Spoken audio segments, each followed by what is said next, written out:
Welcome to this explainer.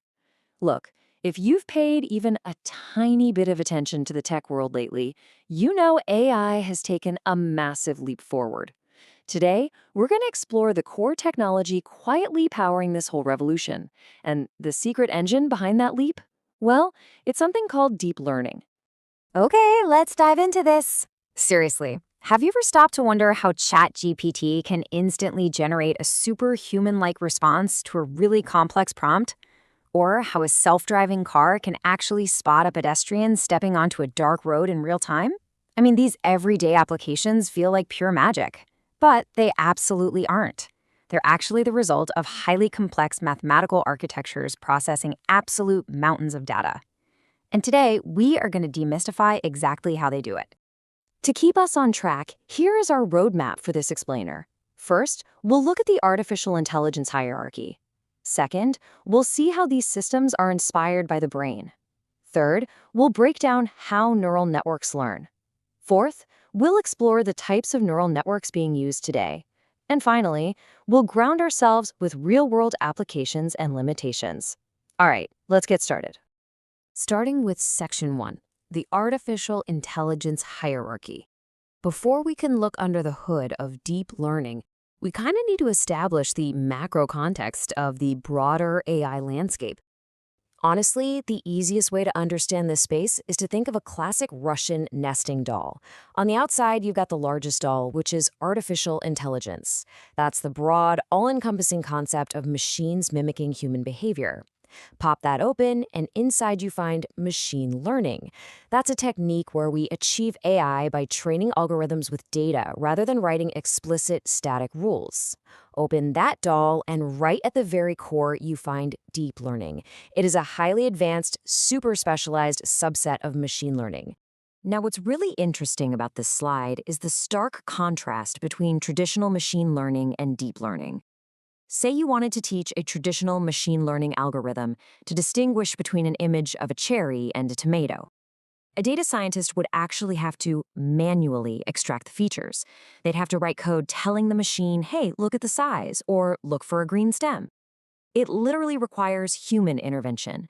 But deep learning, oh, it thrives on massive unstructured data. It tackles complex tasks by performing automatic feature extraction. You literally just feed it thousands of images, and the neural network figures out the defining features of a tomato completely on its own. And this is a huge deal, because it completely removes the human bottleneck from the equation, allowing these systems to scale infinitely faster. Which brings us to our 7th section, inspired by the brain.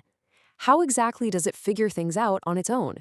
Well, we need to zoom in from the macro taxonomy to the microscopic anatomy of how these systems are structured. Deep learning uses something called an artificial neural network. This is a computational model deeply inspired by the billions of interconnected neurons inside your own human brain. The architecture here is elegantly simple, yet incredibly powerful. It starts with an input layer that receives the raw data. Then that data passes through multiple interconnected hidden layers. And by the way, the sheer number of these hidden layers is exactly what puts the deep in deep learning. Finally, it arrives at an output layer, which delivers the machine's actual prediction or decision. To really appreciate the sheer scale of this, just look at the number 784. Imagine we're training a network just to read a handwritten number, like a tiny, low-resolution image of only 28 by 28 pixels. Every single pixel becomes a piece of raw data. That means a tiny, pixelated thumbnail requires 784 input neurons just to be processed in the very first layer. Now try to imagine the millions of input neurons required to process a full 4K video stream in a self-driving car. The scale of computation here is just staggering. Okay, zooming even further. At the micro level, inside each of those individual artificial neurons, a very specific mathematical process is happening. First, it takes the inputs. That's the raw data from the previous layer. Then it multiplies those inputs by weights. Weights essentially tell the neuron how important that specific piece of data actually is. Next, it adds a bias. This is a unique number that shifts the result to help the network fit the data a bit better. And finally, that whole total sum is passed through an activation function. This acts like a gatekeeper, basically deciding whether this neuron should fire and pass its signal right on to the next layer. Moving right along to section 3, how neural networks learn. So we know the anatomy, but how does this static structure become a dynamic, intelligent system? And this brilliantly illustrates the exact 1-2-3 journey of data creating a continuous learning loop. Step 1 is forward propagation. The data flows from the input straight through the hidden layers, and the network makes a prediction. Say, it guesses an image is a dog. Step 2 is the loss function. Here, the network compares its prediction to reality. If the image was actually a cat, the loss function calculates the exact error rate. Then, step 3 is where the magic happens, back propagation. The network sends a signal backwards through all the layers, automatically adjusting those millions of weights and biases to ensure it doesn't make that same mistake next time. And this loop repeats millions of times until the network is highly accurate. Now, I mentioned activation functions just a minute ago. Think of them as the spark that introduces nonlinearity. This gives the network the flexibility to actually solve complex, messy, real-world problems. Today, RealU is the absolute industry standard because it has no upper limit, which speeds up training significantly. But you also have sigmoid, which is a gradual curve between 0 and 1. There's the hyperbolic tangent, ranging from -1 to 1, and the threshold or step function, which just acts like a simple binary on-off switch. As the network adjusts all its weights during backpropagation, it's guided by a clever optimization algorithm called gradient descent. Think of gradient descent like a hiker trying to walk down to the very bottom of a deep valley, but they're completely blindfolded. It iteratively takes tiny steps downwards, minimizing the cost function, or the error rate, until it reaches the absolute bottom. In deep learning, reaching the bottom of that valley is called convergence. That is the exact moment the network has achieved optimal accuracy and is fully trained. Let's step back for a second and look at section 4, types of neural networks. Because, you don't use the exact same architecture to write an essay as you do to drive a car. Developers use totally different flavors of networks for specific tasks. There are a few dominant architectures in the industry today, all tailored for specific tasks. If you're dealing with image recognition, like a self-driving car identifying a stop sign, you're going to use a convolutional neural network, or CNN.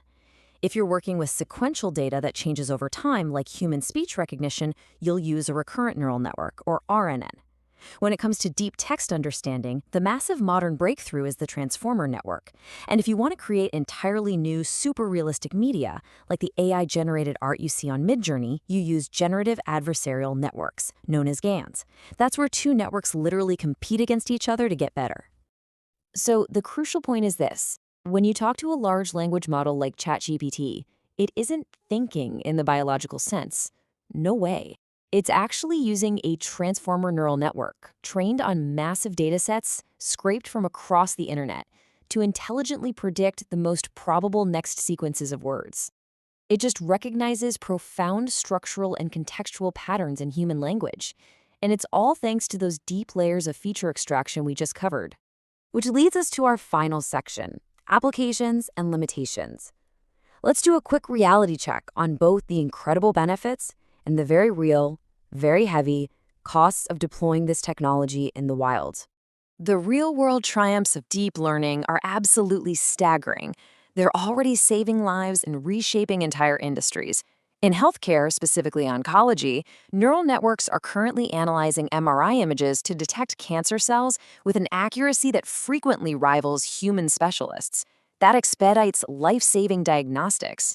In transportation, autonomous vehicles are performing real-time lane tracking and obstacle detection.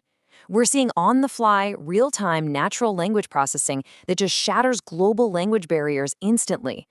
And in robotics, from humanoid interactions to highly precise automated manufacturing, deep learning is the literal brain making the hardware viable. But we really have to contrast those successes with the severe limitations holding the field back right now. First, deep learning is incredibly data hungry. It requires massive volumes of data just to train accurately. Second, the cost of computational power is astronomical. We are talking about thousands of highly expensive GPUs running hot just to train a single model. Third is time. Depending on the depth of the network, training can take anywhere from a few hours to literally several months. And finally, there is the most concerning limitation of all, the black box problem. This quote really sums it up perfectly. The models are complex and behave like a black box, making their results difficult to interpret. Because deep learning handles feature extraction automatically across millions and millions of hidden parameters, even the brilliant developers who built the system cannot always tell you exactly why the network made a specific decision. They know it works, sure, and they know the mathematical output, but the internal logic, it's totally opaque. And that leaves us with an absolutely critical question to ponder. If modern artificial intelligence is learning on its own, extracting its own features inside an unreadable black box, how do we ensure it is making the right, safe decisions for our collective future?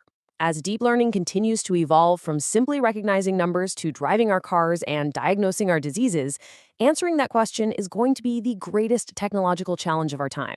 Thank you so much for joining me for this explainer. I hope it brought some vital clarity to a truly fascinating topic. Subscribe to Kinetic Prompt for more quality tech content.